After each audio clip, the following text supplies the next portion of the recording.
Shalom, selamat pagi saudara. Bagaimana kabar saudara pagi hari ini? Senang sekali dapat menjumpai Bapak Ibu saudara di dalam renungan pagi Spiritual Life. Bapak Ibu, pagi hari ini kita akan kembali merenungkan firman Tuhan yang diambil dari Kisah Para Rasul 5 ayat 1 sampai 11. Saya akan bacakan bagian perikop firman Tuhan ini bagi kita semua. Demikian firman Tuhan.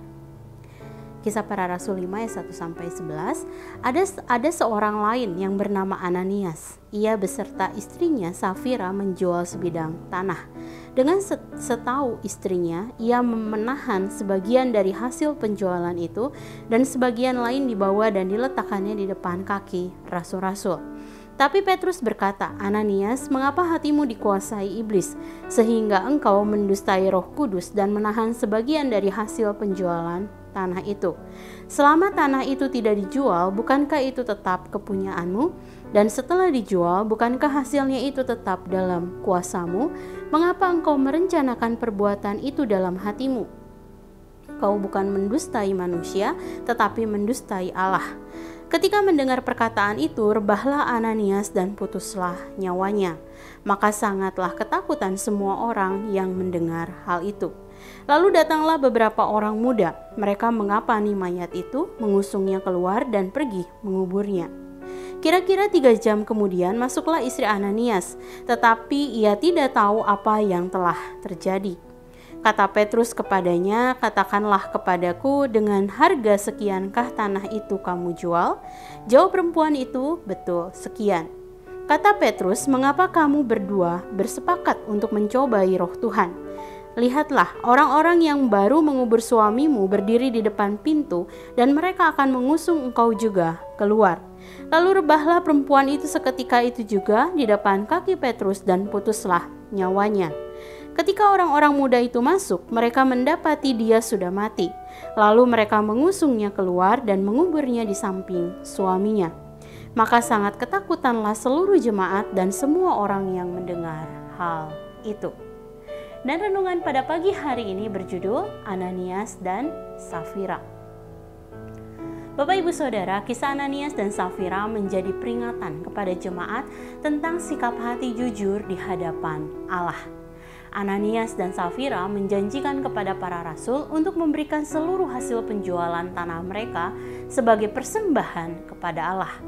Setelah menjual tanah tersebut, mereka mempersembahkan hasil penjualan tersebut kepada para rasul, hanya mereka tidak mempersembahkan semua hasilnya, tetapi hanya memberikan setengahnya saja. Lalu kemudian Rasul Petrus menegur Ananias, "Ananias, mengapa hatimu dikuasai iblis, sehingga engkau mendustai Roh Kudus dan menahan sebagian dari hasil penjualan tanah itu?" Dan Ananias rebah dan terputus nyawanya. Tidak lama kemudian, Safira datang dan berbohong tentang hal yang sama, yaitu bahwa dia dan suaminya telah memberikan seluruh hasil penjualan tanah. Lalu rebah dan terputuslah nyawa Safira. Bapak Ibu Saudara, kisah tentang Ananias dan Safira tidak menekankan pada berapa banyak persembahan yang kita berikan kepada Allah. Melalui teguran Petrus kepada Ananias dan Safira, kita mengetahui bahwa Allah menghakimi perbuatan berdasarkan sikap hati kita di hadapannya. Ananias dan Safira menunjukkan sikap tidak jujur dan munafik, sehingga mereka berbohong dengan menahan setengah dari hasil penjualan tanah tersebut dan menyimpannya bagi diri sendiri. Saudara, persembahan yang kita berikan kepada Allah merupakan sebuah ibadah di hadapannya. Oleh sebab itu, sikap hati saat mempersembahkan apa yang Tuhan percayakan kepada kita, entah itu uang, kendaraan, rumah, talenta, karunia, dan lain sebagainya, hendaknya didasarkan kasih kepada Allah. Juga didasarkan pada ketulusan, kesukarelaan, dan bukan karena paksaan atau karena ingin dipuji orang. Tuhan senang ketika persembahan kita merupakan respon dari rasa syukur yang tidak terlukiskan atas pemberian yang baik dan sempurna yang telah kita terima daripadanya. Dan fakta bahwa Tuhan mencintai pemberi yang penuh sukacita menyiratkan bahwa Dia tidak terlalu senang dengan pemberi yang tidak tulus atau setengah hati. dan bahkan Dia marah pada pemberi yang berbohong. Hal ini dapat kita temukan di dalam 2 Korintus 9 ayat 7. Dengan demikian, mari periksa hati kita saat hendak memberi persembahan kepada Allah. Dan jika ada sikap hati yang salah, mari segera minta ampun kepadanya. Saudara, mari sejenak kita merenungkan firman Tuhan yang baru saja kita dengar. Saudara, apakah sikap hati kasih kepada Allah telah menjadi dasar bagi kita saat memberikan persembahan kepadanya? Mari senantiasa menguji hati kita di hadapannya, sehingga persembahan yang kita bawa kepadanya senantiasa menyenangkan hatinya.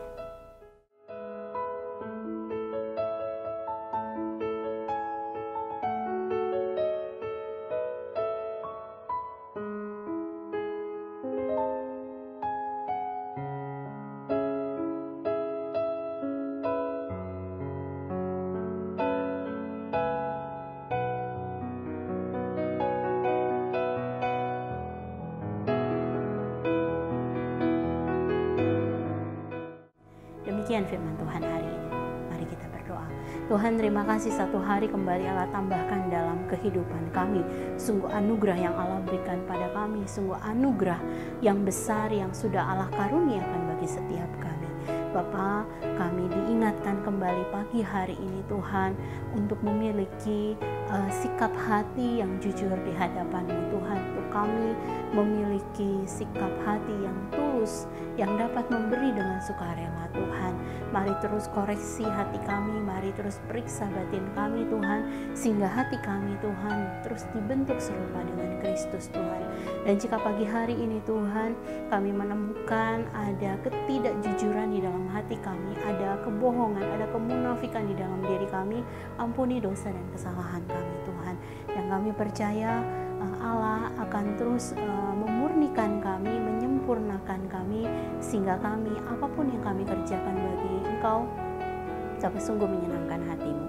Terima kasih Tuhan, dan hari ini di sepanjang hari ini kami mau serahkan seluruh kegiatan kami, apa yang kami kerjakan, kami percaya Allah akan menolong kami di dalam segala sesuatunya.